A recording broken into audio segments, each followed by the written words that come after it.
Hi, I'm Benedict Rogers, the co-founder and chair of Hong Kong Watch. 23 years ago today, Hong Kong was handed over to China with the promise that Hong Kong's way of life, basic freedoms, and a high degree of autonomy would be protected under the one country, two systems principle enshrined in the international treaty, the Sino-British Joint Declaration that is lodged at the United Nations, that is valid for the first 50 years after the handover until 2047. And yet today, less than halfway through the lifespan of that promise, the Chinese Communist Party has flagrantly broken that promise to the people of Hong Kong and breached that international treaty.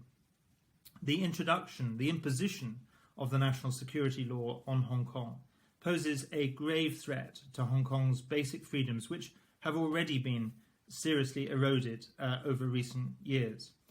And the way the law is being imposed through the National People's Congress and not through Hong Kong's legislature seems to bring an end to Hong Kong's promised high degree of autonomy, to the vision set out by the last governor of Hong Kong, Chris Patten, when he left the city 23 years ago, and he said that the unshakable destiny of Hong Kong was Hong Kong people running Hong Kong.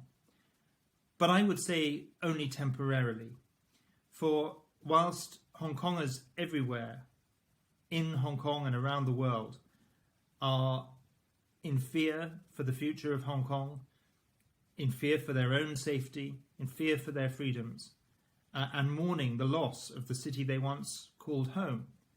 And I lived in Hong Kong once myself for 5 years, the first 5 years after the handover, so I share in that grief, in that mourning, and in that concern.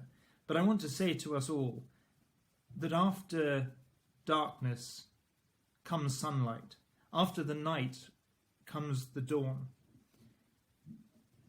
And so even though you may be entering into a period of great darkness and grave danger, do not lose hope.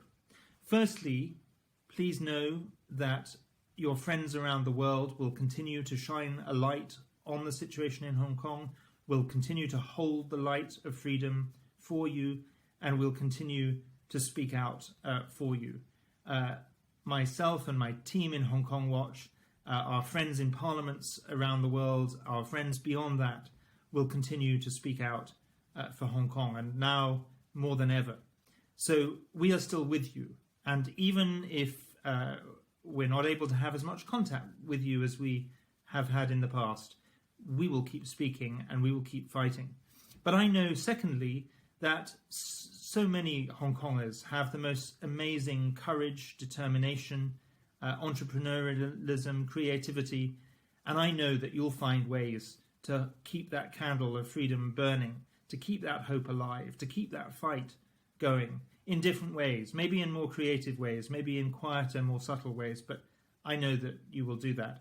And thirdly, history shows that no dictatorship lasts forever. I've been involved in other struggles for freedom, and freedom has come sometimes when we don't even expect it. And unexpected victories, unexpected dawns come. I've seen countries freed that I didn't necessarily think would happen. And I believe the same can happen for the people of Hong Kong and for all the people of China. So on this 23rd anniversary of the handover, when you face this impending time of darkness, I want to say to you, don't lose hope, don't give up. Be safe, be wise, be careful, but know that you have friends in the outside world who will keep the torch alive for you. And I want to say finally these words which I can say and which I've also written for you. Guang Fuk Hong Kong Si Doi Gak Ming. And in my own handwriting, I say again, Guang Fuk Hong Kong Si Doi Gak Ming.